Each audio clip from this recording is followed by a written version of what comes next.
வணக்கம்ப்பா. இப்போ இதில் என்ன பார்க்க போகிறோம் அப்படின்னா, தமிழ்நாட்டில் நடந்த அகழ்வாராய்ச்சி இடங்கள் எல்லாத்தையும் ஒரு ஷார்ட்கட்டாக நான் உங்களுக்கு சொல்லித்தரேன். ஸோ ஈஸி மெத்தட் தான். ஸோ இது எப்பயுமே ஞாபகத்தில் வச்சுக்காங்க. ஏன்னா எந்த டைம் எதை கொஷின் பேப்பரில் கேட்பாங்க நம்ம உறுதியாக சொல்ல முடியாது.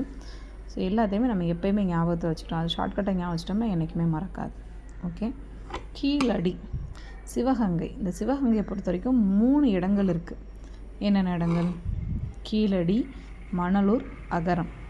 ரைட்டுங்களா? இப்போ நம்ம சின்ன பிள்ளையில் என்ன பண்ணியிருப்பாங்க, ஆ அப்படிங்கிற அகர எழுத்தை மணலில் எழுத வச்சுருப்பாங்க. நம்ம நெல்லில் எழுதுவோம். அதே மாதிரி பழங்காலத்தில் எதில் எழுதியிருப்பாங்க, மணலில் தான் எழுதி படித்தாங்க. ஸோ அப்போ கீழே இருக்கக்கூடிய மணலில் அகரம் அப்படிங்கிற எழுத்தை கங்கா எழுதுனா அப்படின்னு ஞாபகம் வச்சுக்கலாம். ஓகேவா? கீழே கிடக்கக்கூடிய மணலில் அகரம்ங்கிற எழுத்தை கங்கா எழுதுனா அப்படின்னா கீழடி, மணலூர், அகரம் இது 3 சிவகங்கை அப்படின்னு வரும். அதே மாதிரி நம்மளுடைய தூத்துக்குடிக்கும் 3 இடங்கள் இருக்குது. இது என்னது? ஆதிச்சநல்லூர், கொற்கை, சிவகலை. ஸோ இப்போ ஆதியில் தூத்துக்குடி நம்மளுடைய குடிமக்கள், ஆதியில் நம்மளுடைய குடிமக்கள். இது வந்து பொருணை ஆற்றங்கரையில் இருக்கக்கூடிய நாகரிகம் இது. ஸோ இது பார்த்திங்க அப்படின்னா ஆதியில் நம்மளுடைய மூத்த குடிமக்கள் கையால் செய்யக்கூடிய கலைகளில் சிறந்தவர்களாக இருந்தாங்க. சிவகலை, கொற்கை, ஆதிச்சநல்லூர் இது 3 தூத்துக்குடி. ஓகேவா? அப்போது ஆதியில் இருந்த நம்ம மூத்த குடிமக்கள் கையால் செய்யக்கூடிய கலைகளில் சிறந்தவர்களாக இருந்தார்கள் அப்படிங்கிறத ஞாபகம் வச்சுக்கலாம். ஸோ ஆதிச்சநல்லூருக்கு என்னன்னு சொல்லுவாங்க அப்படின்னா, பழங்கால தமிழ் நாகரிகத்தோட தொட்டில் அப்படின்னு இதுக்கு ஒரு சிறப்பு பேர் உண்டு. இதுக்கு ஆதிச்சநல்லூருக்கு. ஓகே. அரிக்கமேடு. ஸோ மேட்டில் சேரி பகுதி இருக்கும்.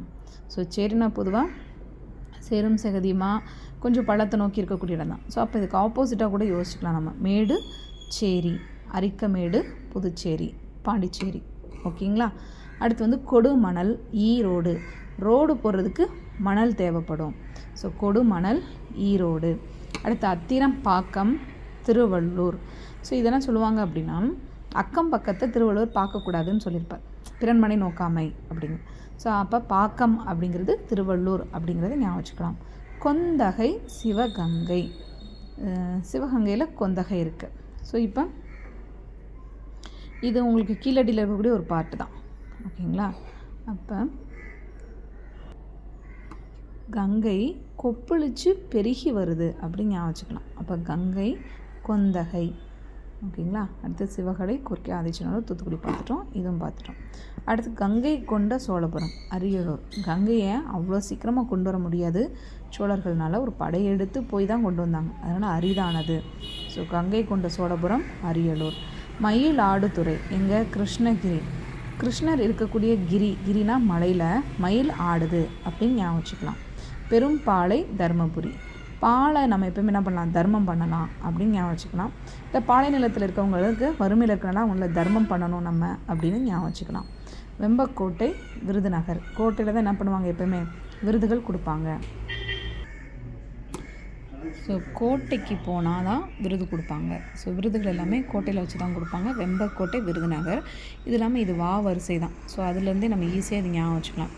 நீங்கள் சில புதுக்கோட்டையிலையும் இருக்கும். ஸோ அப்போ வெம்பக்கோட்டை, கோட்டைனா விருதுநகர்.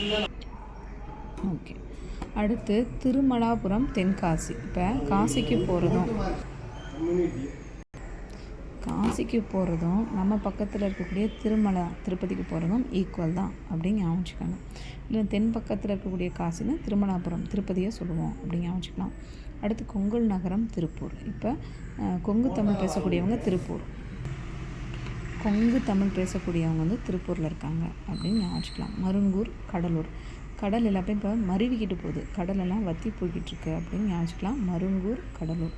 சென்னனூர், கிருஷ்ணகிரி.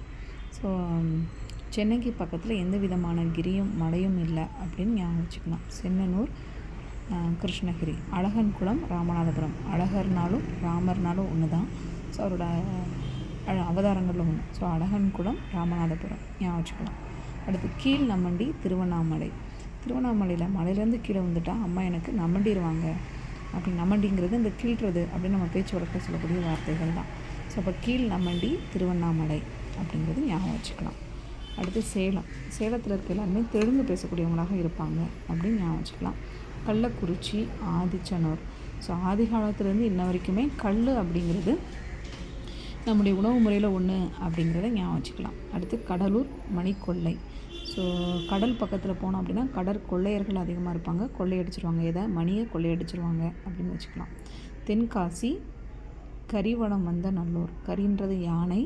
ஸோ காசியில் போய் கிரி இல்லைங்கனால நாங்கள் வந்து கரியை வலம் வந்தோம் அப்படின்னு ஞாபகம் வச்சுக்கலாம். தூத்துக்குடி பட்டணமருதூர்.